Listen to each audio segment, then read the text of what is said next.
नमस्कार मेरे सभी दर्शकों, मैं अनुप्रिया सक्सेना अपने इस एजुकेशनल चैनल टेक क्राफ्ट में आप सभी का हार्दिक स्वागत करती हूँ। आज की हम इस लेक्चर सीरीज़ में अप्लाइड मैकेनिक्स नाम के कोर्स को कवर कर रहे हैं।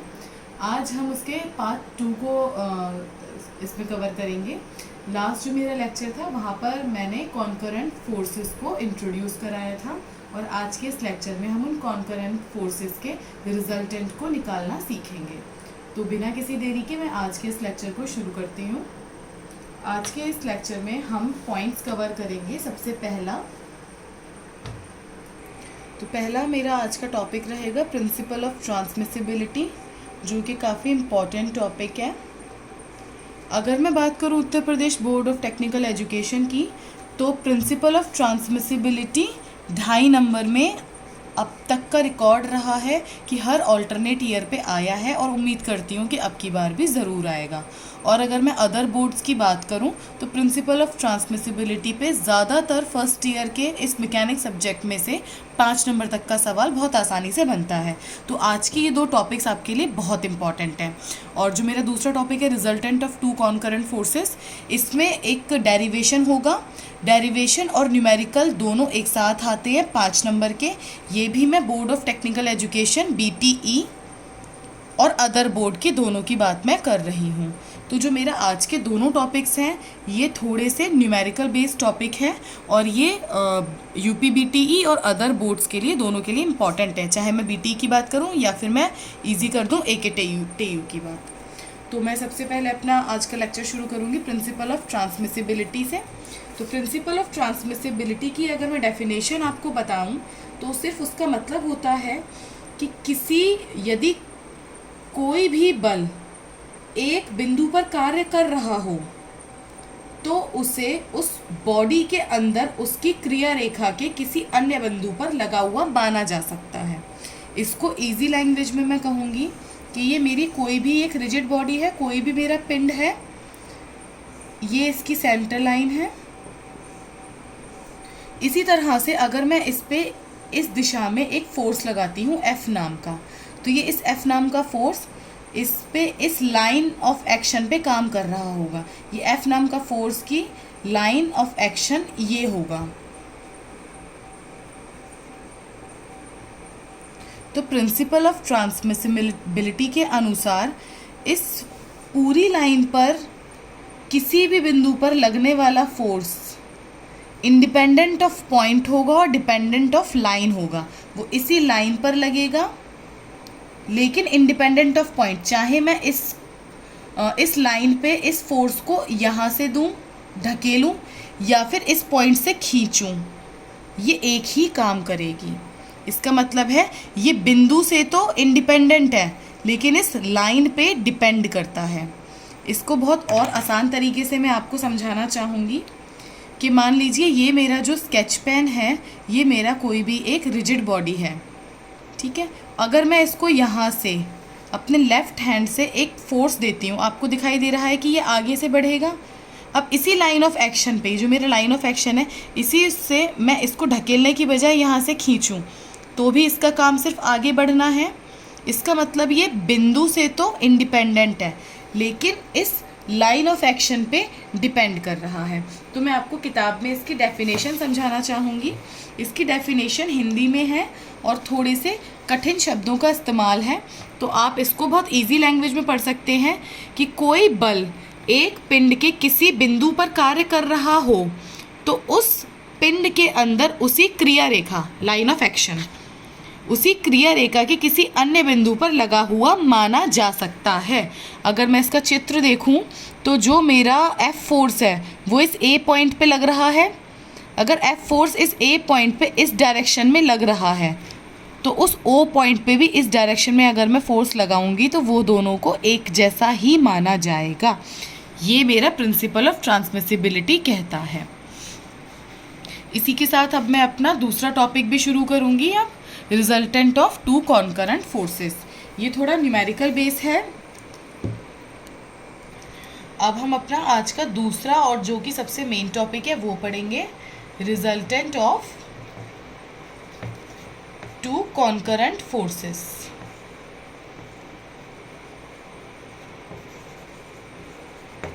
अब आप देखिए कॉन्करेंट का मतलब है सिर्फ एक ही बिंदु से ओरिजिनेट होने वाली फोर्सेस। मेरी एक फोर्स है ये और एक फोर्स है ये, इसका नाम मैं दे देती हूँ बी, ये मेरी ए फोर्स है, ये मेरा बिंदु है ओ।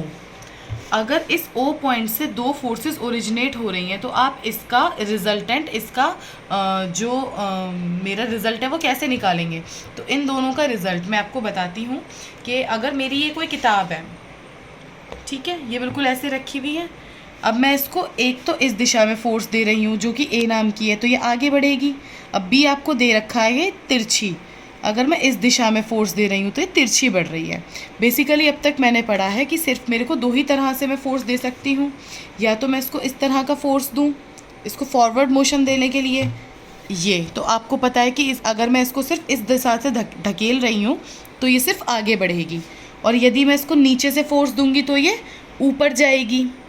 ठीक है, ये दो फोर्सेस क्लियर। अब आपको दिखाई दे रहा है जो मैंने फिगर बनाया है उसमें बी एक एंगल पे है, इसका मतलब जो मेरा रिजल्टेंट होगा, जो उसका फाइनल मेरा रिजल्ट होगा कि मेरी किताब किस दिशा में जाएगी अगर मैं इसको इस पॉइंट से फोर्स दूंगी। आपको दिखाई दे रहा है ये आगे भी बढ़ रही है और ऊपर भी जा रही है।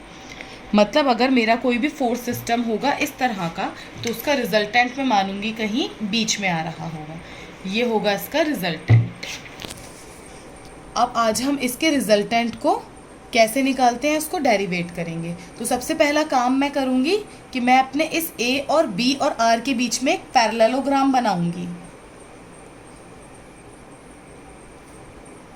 मैं पैरेललोग्राम आपको बिल्कुल साफ दिखाने के लिए इसको थोड़ा सा इस तरह से मैं लेके बनाऊंगी।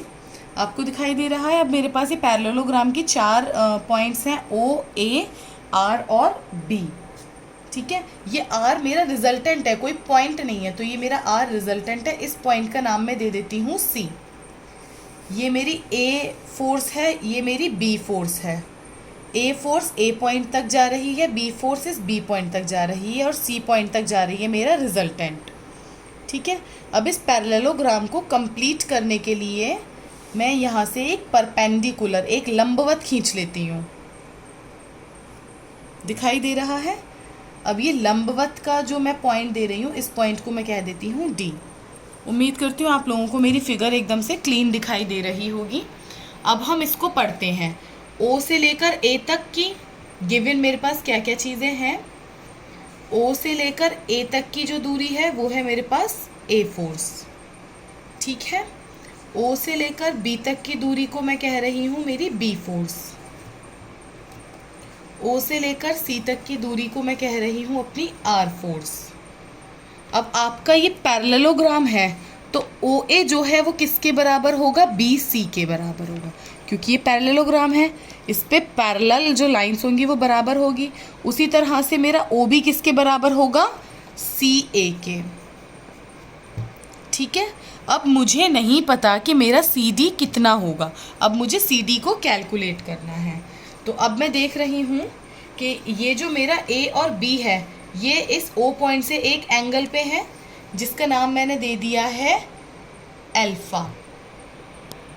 ठीक है, और मेरा ए से लेकर आर तक का जो एंगल है उसको मैं कह रही हूँ थीटा। अब मैं इस फिगर को थोड़ा सा क्लीन करके बनाना चाहूँगी। अब मैं आपको सिर्फ 3 पॉइंट्स ले रही हूँ, ओ पॉइंट, सी पॉइंट,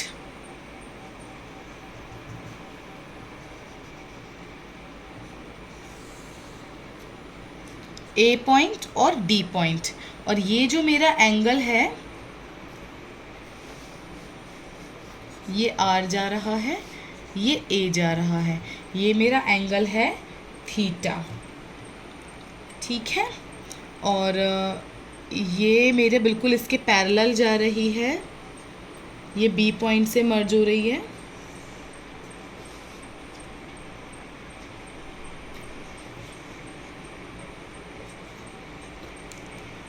ये मेरा पूरा का पूरा है अल्फा।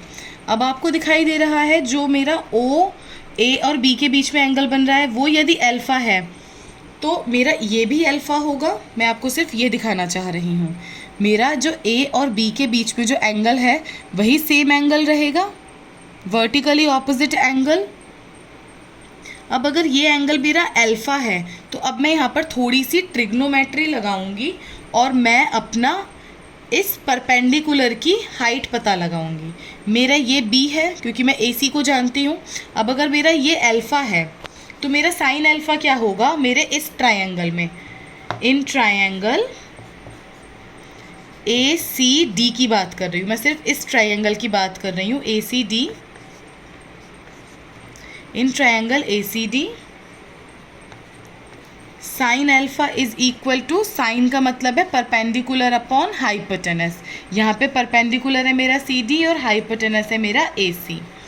तो मेरा साइन अल्फ़ा कितना हो गया, CD अपॉन AC मेरा है B।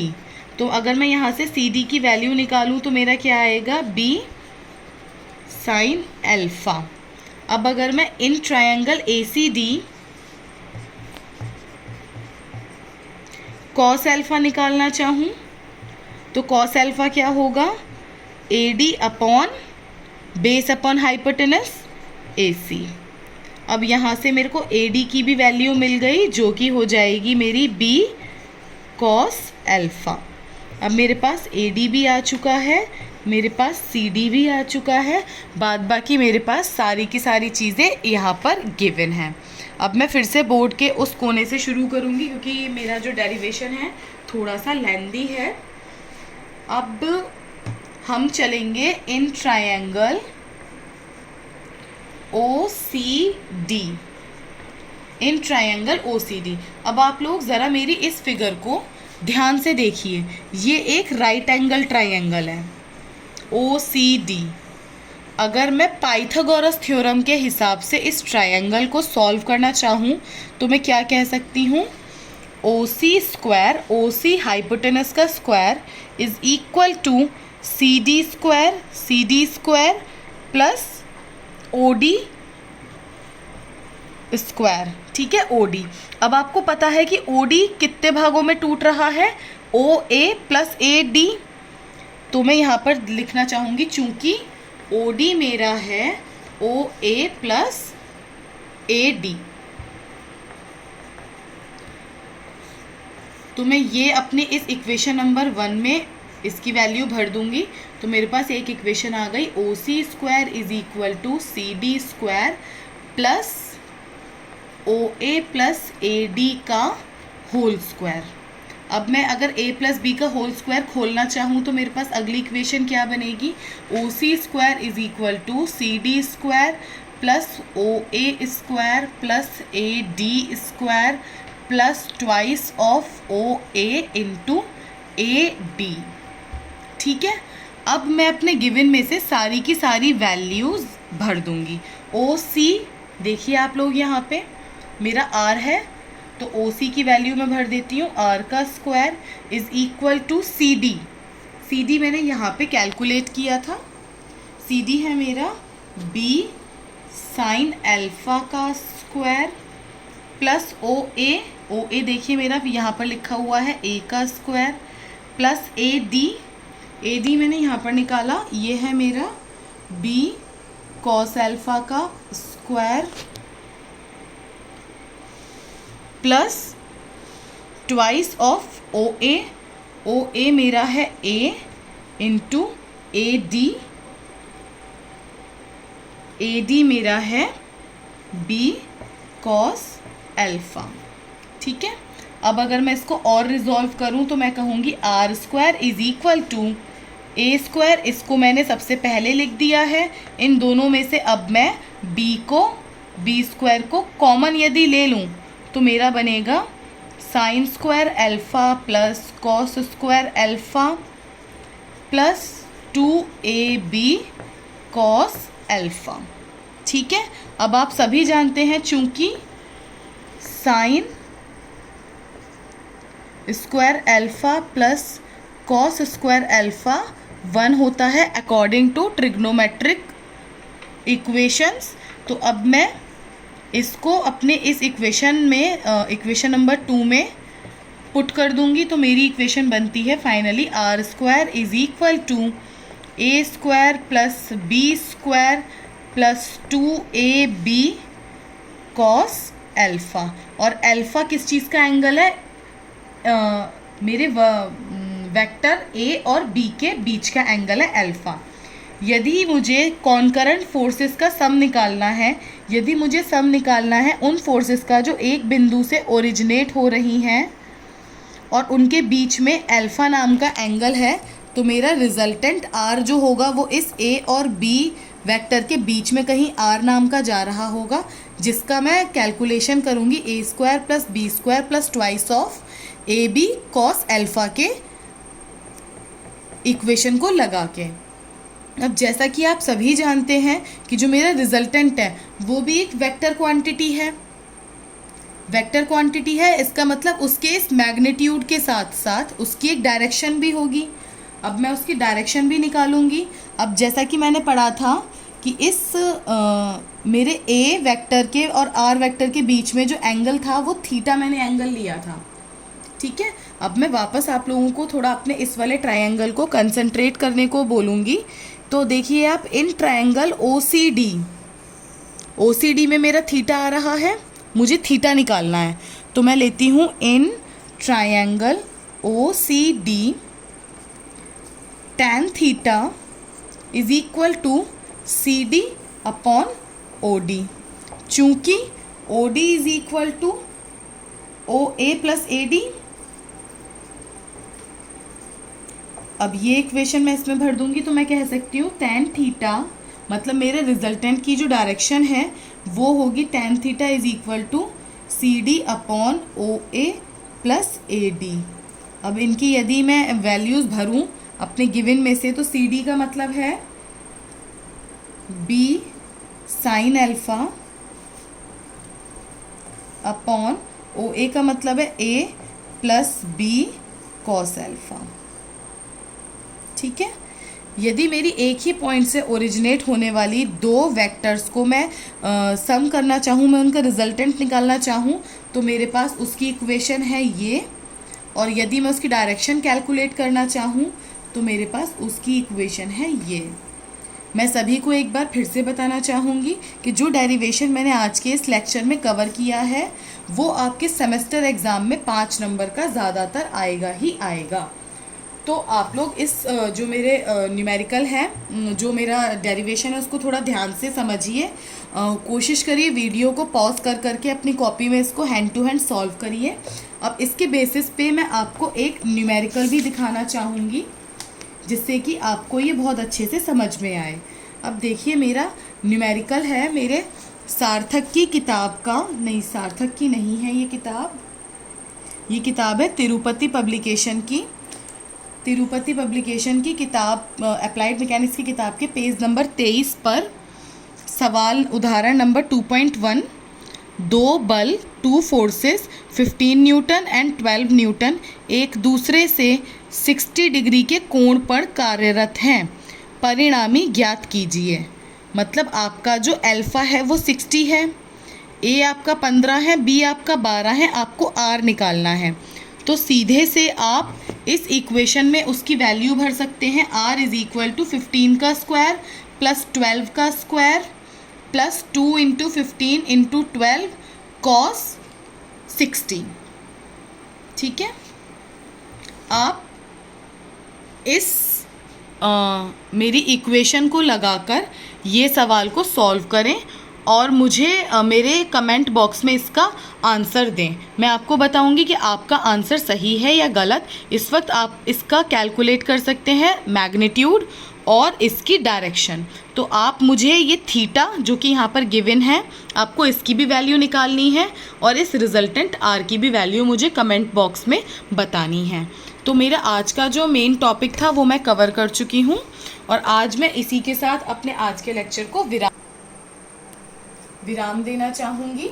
तो आज के मैंने इस लेक्चर सीरीज़ में सबसे इम्पॉर्टेंट टॉपिक कवर किए हैं जो आपके सेमेस्टर के हिसाब से 5 मार्क्स को कवर कर रहा है। कोशिश करिए वीडियो को बहुत ध्यान से धीरे धीरे पॉज कर करके देखिए और डेरिवेशन को बहुत अच्छे से समझिए। तो आज इसी के साथ मैं अपने लेक्चर को यहीं पे समाप्त करती हूँ। थैंक यू सो मच मेरे वीडियो को बहुत आराम से, बहुत तसल्ली से देखने के लिए। ज़्यादा से ज़्यादा लाइक करिए, सब्सक्राइब करिए मेरे चैनल को और कमेंट बॉक्स पे मेरे दिए हुए सवाल का जवाब दीजिए, जिससे कि मैं आपसे और मोटिवेट रहूं और मैं और बहुत सारे लेक्चर्स आप लोगों के लिए बना पाऊँ। तो इसी के साथ मेरे चैनल को सब्सक्राइब करना ना भूलें। धन्यवाद।